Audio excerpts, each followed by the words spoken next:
आजकल डॉक्टर दूध पीने से बहुत सख्ती से मना कर रहे हैं, भाई ये इंजेक्शन वाला दूध है। कल भी एक बंदा आया और भाई ये पाउडर का दूध, ये डब्बे वब्बे के तो सारे बेकार हैं। कोई कितनी डब्बे के दूध की तारीफ करे ना तो कभी भी मुतासिर ना हो, और ये है और फलाना है। कल एक साहब मेरे पास आए, कहने लगे अब क्या करें, खालिस दूध कहाँ से पिए। मैंने कहा बकरी पाल ले। मैंने कहा बकरी पाल ले ना, छत पे पाल लो मिट्टी डाल के। नहीं भाई एक्चुअली मैंने कहा जो तकल्लुफ में पड़ गया वो सेहत का बेड़ा। मैंने कहा फिर एक्चुअली करते रहो, खरीदो डब्बे से, फिर भी गवाले का बेहतर है। लेकिन आप जरा सफाई का इंतजाम तो जाके देखो ना।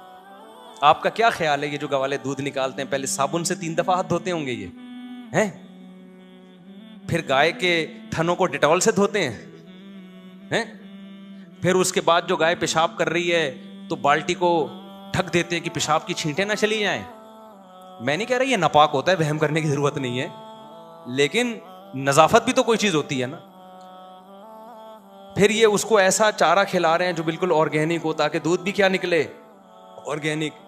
फिर वो दूध बड़े एहतमाम से लाके सजा के दुकानों में, और उसमें पानी भी नहीं मिलाया जा रहा, पाउडर भी नहीं, केमिकल भी नहीं, क्योंकि दुकान वाले को पता है कि अगर मैंने केमिकल मिलाया क़यामत के दिन में उल्टा लटका पाऊंगा। कितना नेक होता, और हमारी कौम इतनी नेक होती तो मुल्क के ये हालात होते।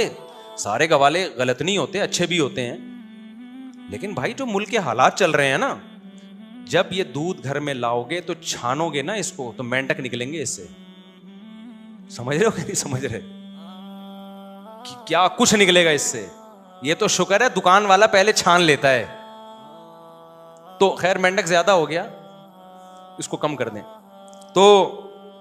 लेकिन फिर भी ये पाउडर के दूध और डब्बे से अच्छा है। तो आप अपनी सेहत पे कंप्रोमाइज क्यों कर रहे हो? तकल्लुफ को दूर कर दो, बकरी पालो, निकाल लो बकरी का दूध, 2-4 दिन टेंशन होगी, तवाज़ो भी पैदा होगी। क्यों तकल्लुफ में अपनी जिंदगियां बर्बाद कर रहे हो मेरे भाई? देसी मुर्गियां पाल लो, रोजाना अंडे देंगी। समझ रहे हो? आजकल तो डॉक्टर देसी मुर्गियों की तरकीब दे रहे हैं कि भाई देसी अंडा एक खा लेना वो फार्मी 3 से बेहतर है। और कुछ चीजें तो देसी अंडे की जर्दी में ऐसी हैं जो फार्मी अंडे में, जो डॉक्टर कहते हैं, होती नहीं है। लेकिन आप मुर्गी नहीं पालोगे, क्योंकि आपकी पर्सनैलिटी क्या होती है, इससे खराब होती है। आप 3 पीस सूट और टाई पहनने के आदी हो, आपको ऑफिस में वर्क करना है, आपके पास टाइम नहीं है असल में एक्चुअली। तो खाओ, डब्बे पियो, बर्गर खाओ। और फिर मुझे वो शेर याद आता है अकबर इलाहाबादी का, वो शेर सुना के अपनी बात खत्म करता हूँ। जब अंग्रेज आया ना, तो ये तकल्लुफ वाली जिंदगी अंग्रेज के आने के बाद शुरू हुई है, जो आज हमें इन चीजों से मना कर रहा है। लेकिन इन चीजों में डाला किसने है?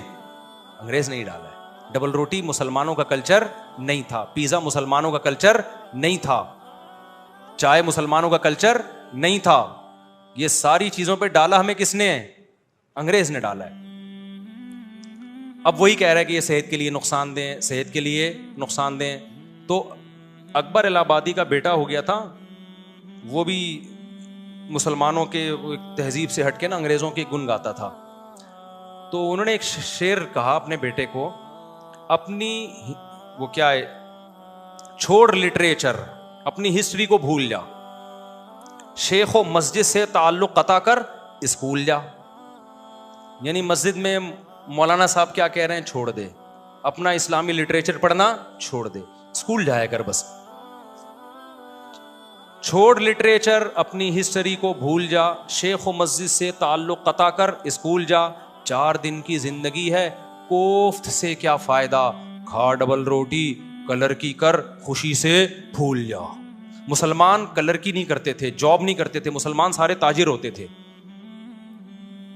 आज भी आप देखें, जो कौम स्कूलों में नहीं गई वो बड़े बड़े करोड़पति हैं, ताजिर हैं वो। मैं स्कूल में जाने के मुखालिफ नहीं हूं, क्योंकि सिर्फ पैसा ही सब कुछ नहीं होता, नॉलेज भी चाहिए होती है इंसान को।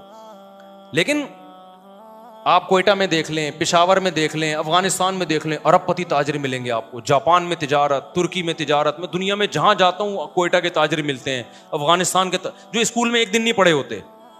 एक तुर्की में मुझे ताजिर मिला जो सवास से कीमती पत्थर लेकर आया हुआ था। सही है ना? हालांकि पढ़ना नहीं आता उसको, ऐसे ऐसी करोड़ों में खेल रहे हैं वो। मुसलमान था, बिजनेसमैन। अंग्रेज ने क्या लगा दिया, अंग्रेज को फैक्ट्रियों के लिए क्लर्क चाहिए थे, ऑफिस के लिए, और तो उसने कहा कि यहां से पढ़ो और आप क्या करो, मेरे यहाँ जॉब करो, मैं आपको इतनी तनख्वाह दूंगा, 3 पीस सूट टाई में आया करो, वो देखो बिजनेसमैन पजामा पहन के जा रहा होता है, शलवार यहाँ उसने रुमाल यहाँ लटकाया होता है, शक्ल से पढ़ा लिखा नहीं लग रहा। खैर, अब क्या हुआ कि मुसलमानों में ये कल्चर आया तो वो भी इसी के आदी हो गए। अब नतीजा निकला कि भाई मुर्गी नहीं पालनी, हमारी वो क्या होती है, उससे इंसल्ट होती है, लोग क्या कहेंगे, मुर्गी पाल रहे हैं, ये बकरी पाली हुई है। तो सेहत और नेचर वो आपके नखरों से मुतासिर नहीं होती। अगर आपके पास ऑर्गेनिक दूध पीने का इंतज़ाम नहीं है तो ऐसा नहीं होगा कि डब्बे में आपको वो चीज़ें मिल जाएं जो गाय में है। ये नहीं हो सकता कि आपके पास टाइम नहीं है। फितरत तो फितरत है ना, वो थोड़ी चेंज होगी। अगर आपके पास देसी मुर्गी पालने का टाइम नहीं है तो ये नहीं हो सकता कि फार्मी अंडा देसी अंडे का अल्लाह मुतबादिल कर दे। तो या तो पाल लो या जिसने पाला हुआ है उससे खरीद के पी लो। समझते हो कि नहीं समझते?